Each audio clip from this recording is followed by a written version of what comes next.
One take. This is NBA One Take featuring yours truly, Pretty Boy Lakers. This is NBA One Take for your head, NBA One Take for your brain. Coming to you live from my home. This is NBA One Take, December 12th, 2024. NBA Cup quarterfinals. NBA Cup quarterfinals.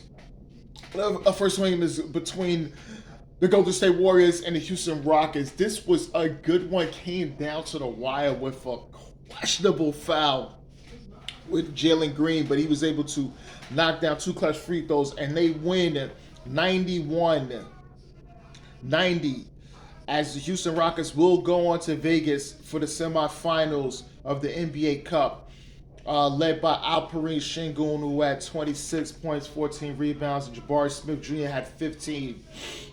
This is a gritty game, man. Gritty, back and forth. You know, I'm telling you, back and forth. Draymond Green is back.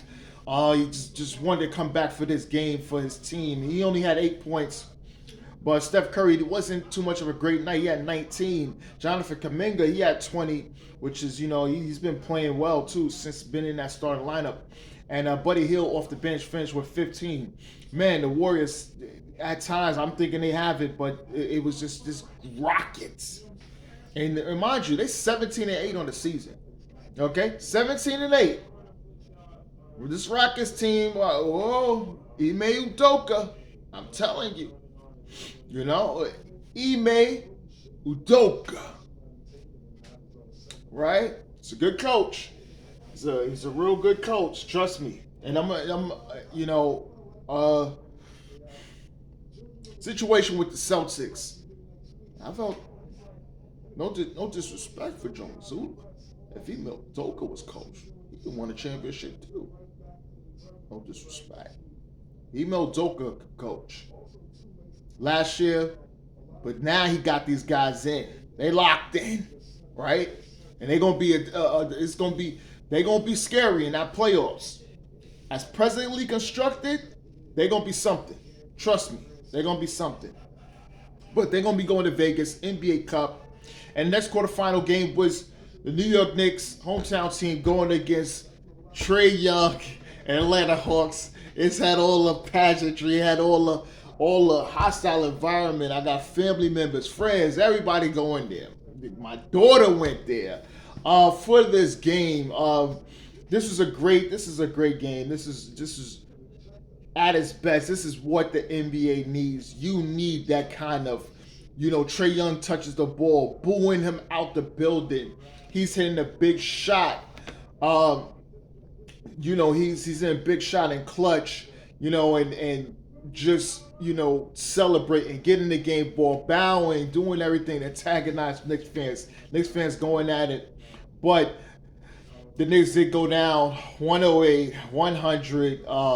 Trae Young, 22 and 11 assists. Jalen Johnson was a beast with 21, 15 rebounds for him. Clint Capella, 11 points, 13 rebounds, controlling the balls in the paint. DeAndre Hunter off the bench with 24 and hit a clutch shot from the corner as well. And Okongwu as well, another double-double coming off the bench, 12 and 11. And it just shows, man, Atlanta, they've been up, you know, and they 14 and 12 on the season. The Knicks is 15 and 10. But the Hawks is going to Vegas for the semifinals. And Jalen Brunson, 14 points, 8 assists, not too well of a game. Cat Towns had 19 points, 19 rebounds, though. Josh Hart with 21 and 8, and Mikal Bridges finished with 19. All right, when I speak to Knicks fans, they are very questionable about mainly it's Bridges, his shooting, and everything else like that. But I was just going back, like, look, Tibbs need to get at least 10 players in rotation. He shouldn't be playing the 8. He continues to play the 8. The starters with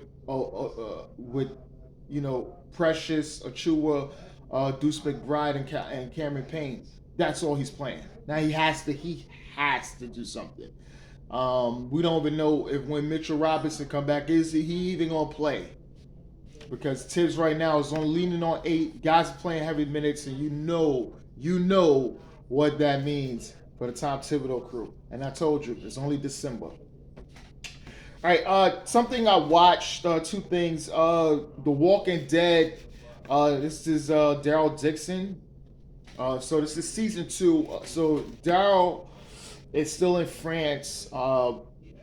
There's so they try to uh, stop the resistance from kind of nefarious things. They're doing experimentations, and they're looking for the young boy who possibly in his blood has the antidote to actually cure when you die, you won't turn into a zombie. So you have all that, but Carol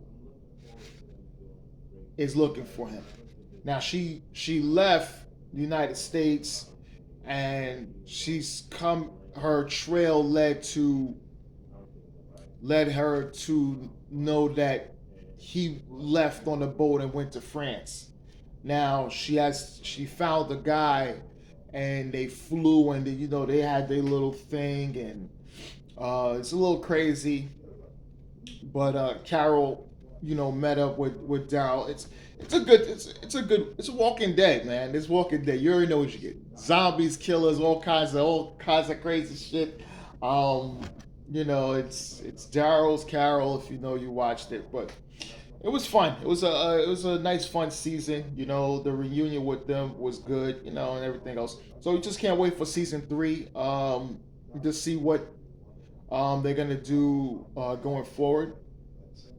But it should be fun. It should be fun. All right. I watched a drama miniseries based on a true story called Under the Bridge.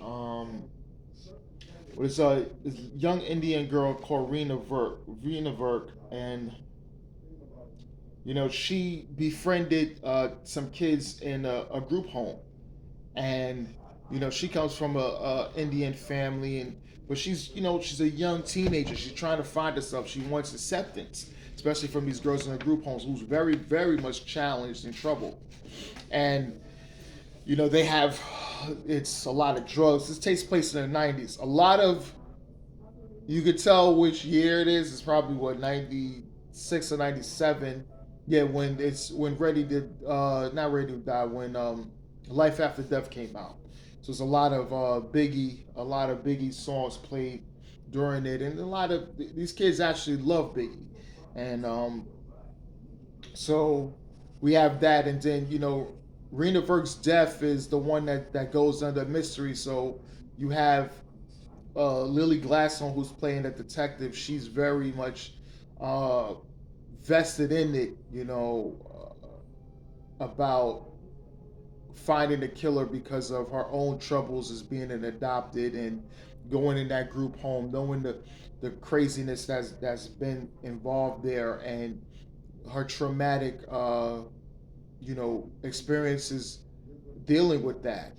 So you have that, and then Riley Keough, she plays a writer. Also, her and Lily Glaston's character had somewhat of a thing, and she's a writer. She just wants information, writing about the town. They all grew up together. She's living in New York, and then all this murder, everything happens. Now she's writing all about that. So she befriends the kids in a group home and a lot of things, and just trying to uncover things. And it's a lot going on.